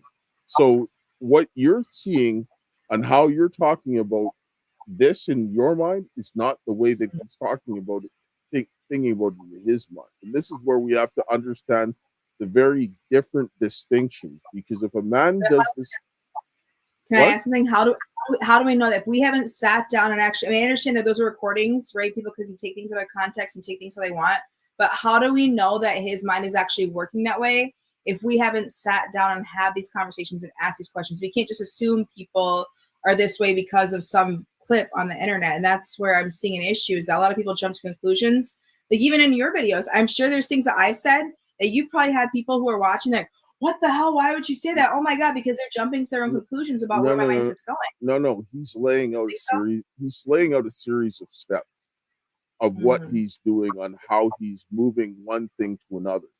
This is how men operate. This is how we navigate life. This is how we help to provide for our families, is creating the circumstances for them to thrive.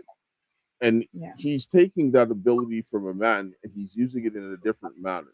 And when you watch a certain pattern of the types of people that are doing this, not just him, but you look at all of it together, you begin to see a pattern of behavior where you see a deliberate set of circumstances moving in a specific direction, right?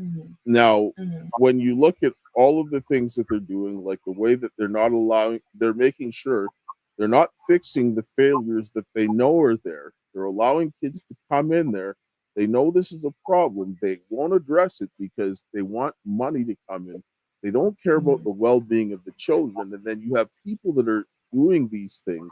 And then you have sick people that are there, like the guy that we watched, that wants to go in there and break the women that he's bringing in there, and they're entrapping them. And some of these people that have done these types of things, they're in prison for sex trafficking.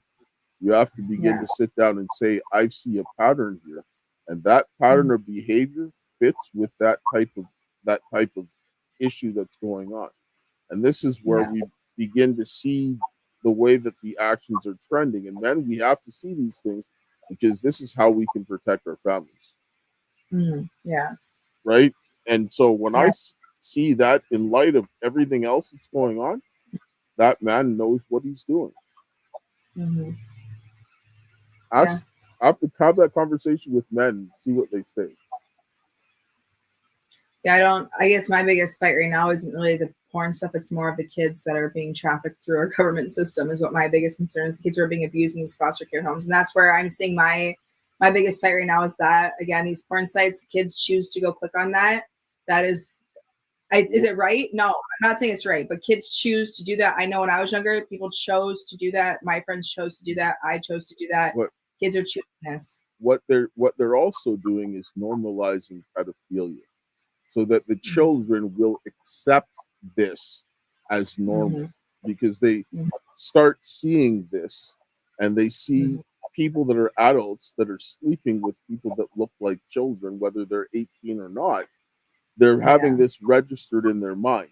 This prepares them and normalizes it because the more that you see something, the more normal it becomes. And then the transgender stuff that he's talking about, well, they're also pushing this into schools, and it's exasperating them.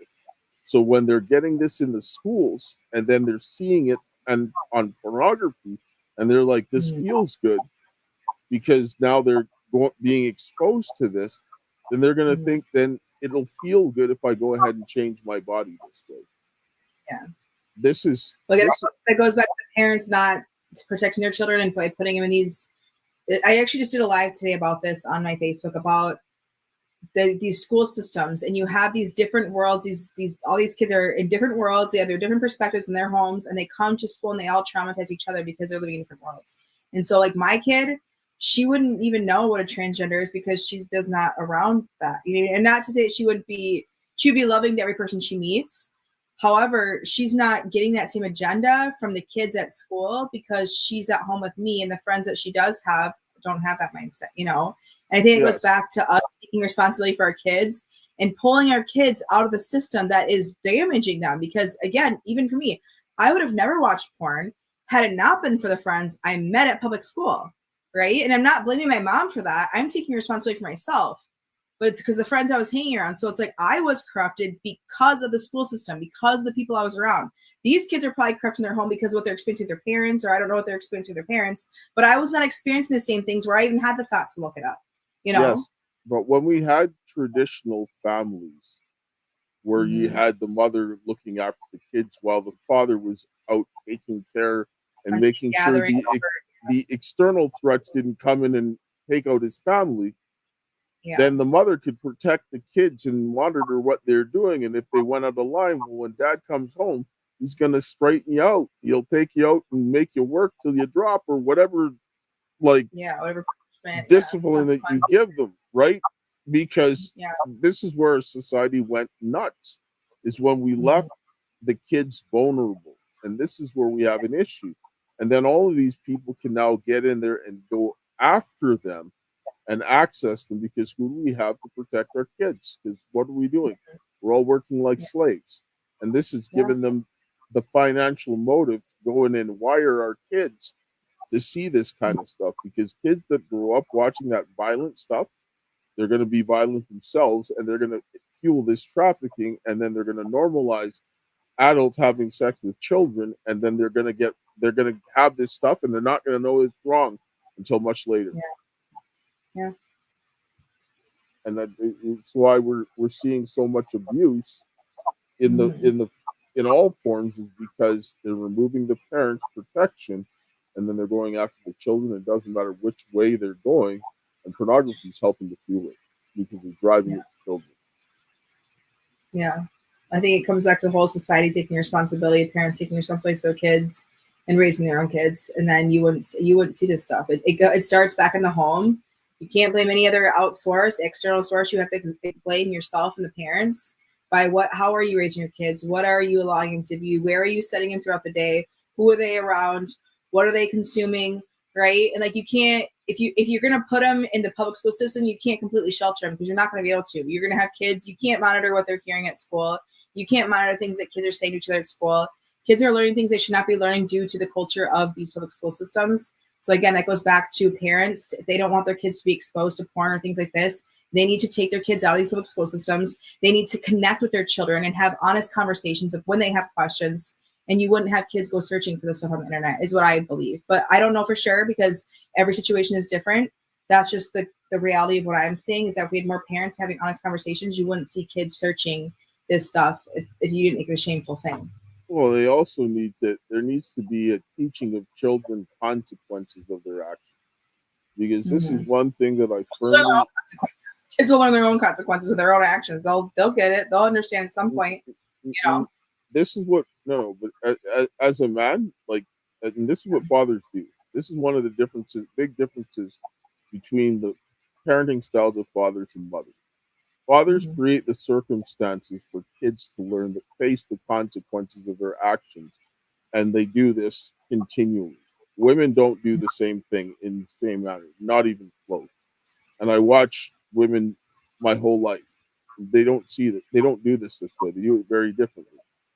And so in doing that, it helps her to make decision processes where it's in a controlled situation, so that if the thing blows up in her face, she can learn, or little Johnny or whoever it is, and so that they will begin to develop that learning and decision-making process and how to evaluate things, so that when they start getting exposed to this, which it's inevitable, they're prepared to make less tragic mistakes than if they didn't get that foundation laid down from when they're young.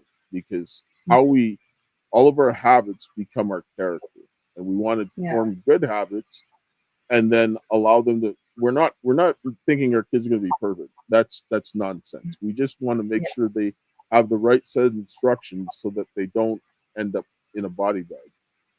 Yeah. Right? Yeah. Yeah. You got to teach them to be smart, shoot smart, read energies, you know? Yes. And it works best when you have the men and the women working together, so that you can give them the most well-rounded development. And this is really love and care they need. Love and care they need, and connection. That's I think what we're missing, is we're missing connection between parents and the children, and it's because children are being raised by strangers in what I would consider a concentration camp, the public school system. Well, that's where we're seeing the issues, you know. You and me are on the same page. I'm a fan of homeschooling, and I'm not going to argue with you. I agree with you 100%. That's the real issue. If you have to get to the root of the problem, it is because we are not raising our own children. You can't blame porn. You can't blame all these other things. We have to blame the home life and what is happening and what society has done and what we've consented to. And we need to change our ways. Otherwise, we're not going to see a change. It's going to just keep going down, worse and worse. Abuse faces, whatever, porn, crazy things and buttholes, whatever is going to happen. It's going to get crazier if we don't take our kids back and go back to raising our kids in a loving, connected way. Well, yes, and I'll say, because we're running up on time and I'll close off here, is that they would have never had that opportunity if the family unit wasn't broken down in this way. And that's the bottom line. The family has to be rebuilt. But you also have to catch the people that are trafficking people, because it doesn't matter whether the opportunity exists. You shouldn't steal a child, or you shouldn't rape someone, right? Like, I mean, that's just prison, right? But the families are fixing the family is the best solution, but you still got to put the people who are committing crimes in prison. Or whatever. I mean, give them 40 lashes, whatever, right? Make them work. Or if you need capital punishment, well, right? I don't know. I prefer loving, nurturing. Let's learn in a loving, nurturing way. But everyone's different in how they raise their kids. Well, I mean, if somebody's killing kids and stuff and so forth, I mean, here's how I believe. I believe we need to do away with the law and the court system. And if someone is harming your child, you should have every right to get whatever revenge you want if someone has harmed your child. Whether you give them mercy with no death, that's on you. Whether you tie them up and cut their finger off, whatever torture, whatever thing you want to do with this person should be up to the person if they harmed you or a loved one. That's my belief. That's where I'm ending it. all right, I think that justice needs to be served, and if justice doesn't happen, then we won't heal. And people need to heal from the trauma that they're dealing with, and they need the criminals to stop harming them, and they need to be dealt with. So that's what we need to do to move forward. Is that stop the criminals, rebuild your family, figure things out without people trying to kill you. And Yeah. I'll close with a prayer, and it's good talking with you again. Good talking to you too. Heavenly Father, Lord, we thank you this day. We thank you for your love, grace, and mercy. We thank you for the hope that you've given us this day. And Father, I ask of you this day to help the men and the women to come together to rebuild their families, their churches, the community, and the nation, to stop this wicked evilness that is going on with the children, where they're being stolen and destroyed at every turn in the schools, in the courts, in the child protective services, pushing the pornography on the children. Every which way they're trying to destroy the children. Help the people that stand up and to take control of their families and protect their children as life prayer. In Jesus' name, amen. Thank you all for coming, and we will see everybody again next time.